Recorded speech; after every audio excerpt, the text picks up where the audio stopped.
All right. Thanks for waiting the last minute. I try to finish as soon as possible so people can go and they go to bed. My topic, I want to take your attention into the long way to East Asia, from Australia to East Asia, particularly Korean Peninsula. The subject will be on the Dolmens, on the Megalithic culture on the Korean Peninsula.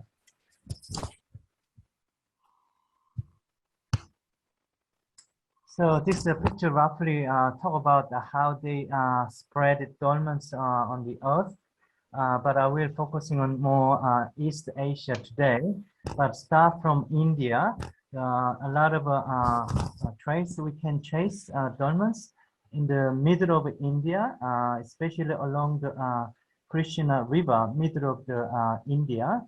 And then if we come to the Southeast Asia, Indonesia has a lot of dolmens, especially Sutra Island and Celebes Island, Java, and then Malay Peninsula as well. As we come to the Taiwan, also has about 80 small dolmens. Also, China has another place, especially near the Shanghai, and then also near the border of North Korea, has a lot of dolmens spread. Japan, as well as if you see the picture a little bit, Japan also has near the place called Kyushu, has about 500 or 600 dolmens. When I talk about these numbers, it can be different if you look at the other sources, so numbers can be different. But yet the dolmens are particularly abundant in Korea, Korean Peninsula. If you see the picture of it,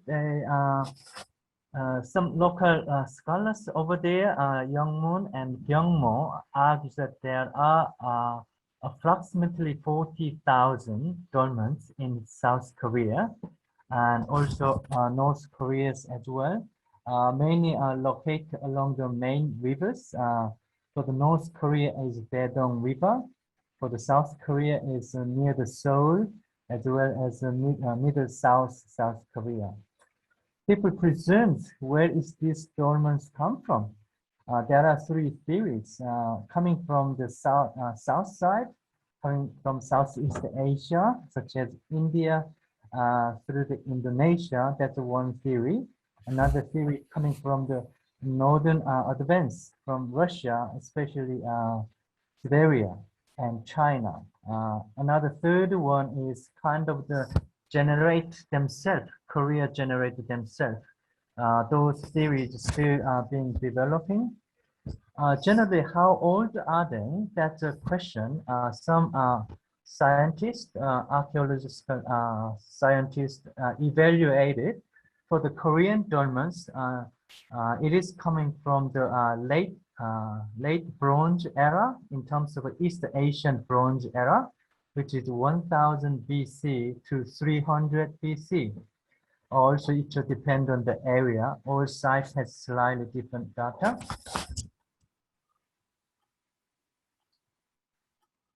So this dolmen has been researched from the 1800 English and French scholars and also American missionaries in terms of a curiosity. They wasn't the expert. During the colonial time, the Japanese also did.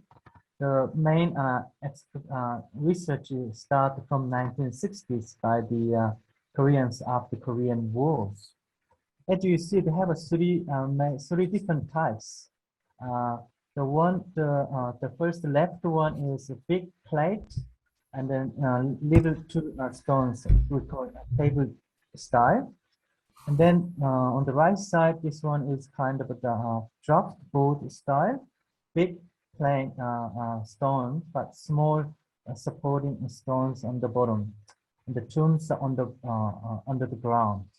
And then third one is kind of the big stone only, looks like it, but under this big rock, there are small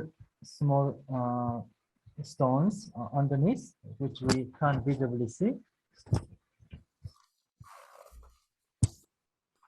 What we found it, they have a lot of human trace as well as some other stuffs. Relics including patternless potters and then stone ox and also stone sword, some of the bronze stuffs, including daggers discovered. This human bones actually was measured. They wasn't that tall, 1.5 or 1.6 meters high, and about 20 years old. The female teeth as well discovered. Also, babies also bones were discovered. Um, the stone coffin size was kind of a 2.1 meter, 2.1 meter, 1.4 meter, and 60 centimeter. And also there was a small ditches to drain the water out. Who they were presumed as the tombs of patriarchs or matriarchs, or some other theories coming from the idea, say, tombs of Mediterranean warriors. So those are the presumptions coming. How they made it, very simple. The picture will describe a little bit. They dig it first, ground, and they rolled the big standing stone, and then feed up with the soil, and then bring it up the main stones like mountain climbing. If you see the bottom of it, in that area, if we go, still local people annually to celebrate the festival. Also, they perform how they move stones to the particular area.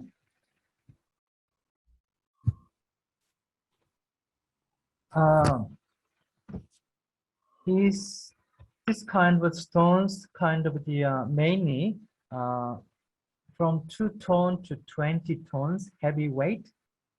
And then people saying it was relocated normally from 900 meters to 1,300 meters.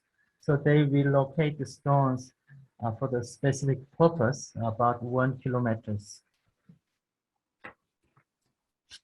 And recently in 2000s, the local people and the Korean government made that this some specific site of the Dolmens was recognized as World Heritage Site.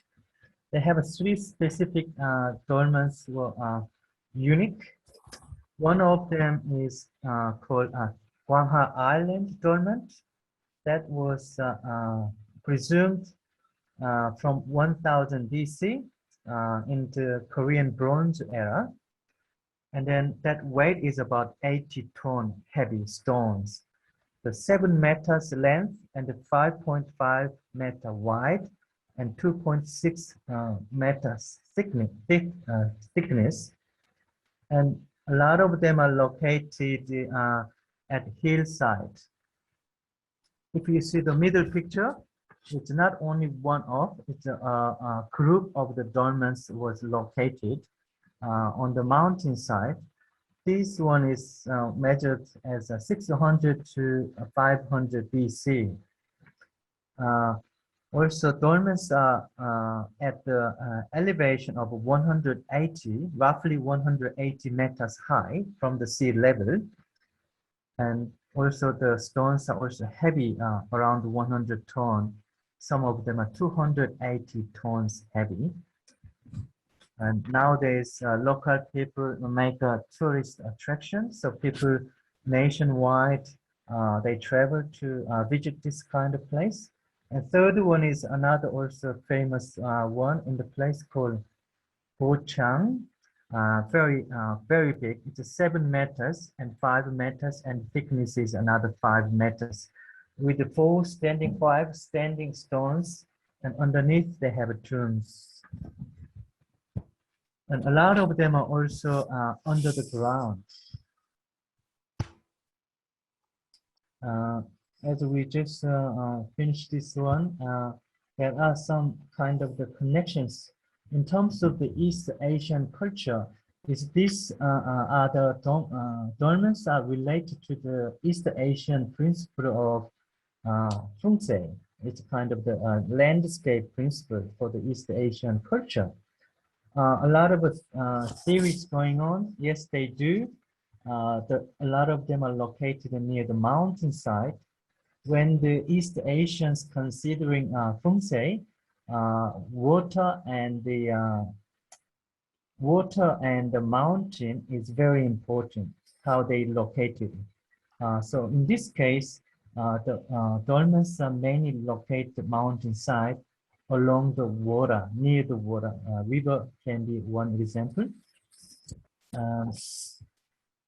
Another one after Feng Shui, the common things, this also a dolmen has, not everyone, but about 10 to 30% of a dolmen has curb marks on the dolmens. A lot of interpretation coming up, but the main, one of the main interpretation, this dolmen is kind of the around not only one dolmen has it, but around the 10 to 50 dolmens around there has this kind of the commony, and how they use, some people talking about use as a making a fire or sun worship altar. Also other opinions, people presume thinking about using when they relocating the rocks. But a lot of stories is still not confirmed. And with this cup marks, another theory is coming in connection to astrology. Stonehenge has similar pictures I saw, Tim described a little bit. In this East Asian culture, in terms of Feng Shui, there is another interpretation coming with this dolmen, is that the East Asian formation of the universe. These dolmens, especially the big stone is symbolizing heaven, and the two supporting stone symbolizing earth. And then dead person, dead body represent the human beings. So that kind of interpretation coming from the Feng Shui principle. And this marks also interpret as constellations. So in that perspective, people try to finding out the shape of the great bears, Ursa Major, which represent longevity for East Asian culture. Another shapes coming from the big, is Big Dipper. It's a kind of also symbolizing that kind of the long life. As well as fortune, destiny. As I just finished one more things, it also has interpretation with the healings. This marks people when they get sick, as they eat the poisoned food, they actually they also come and pray to recover from the sickness. And this marks the place they worship. In that context, they also consider ritual in terms of the death and the souls. For them, they also thinking about the shamans conduct burnt offering on this dolmen, as they think this cup marks also has a connection with the regeneration of human beings. In another word was regeneration of souls. Dead body was placed in the same direction with water, and art craft of fish, bird, or turtle was heading to the water. So they also have a red soil being used in the tomb, and for them also this red soil symbolizing regeneration of the soil, regeneration of the souls. Sorry about. They also have different color of the soil, white, also black color as well. As I conclude this one, they have a strong connection with the principle of a shaman who conduct the ritual. In that area, in that perspective, they also thinking shaman could be the tribe chief in that ancient era, ancient time of the Korean history. Thank you for the attention.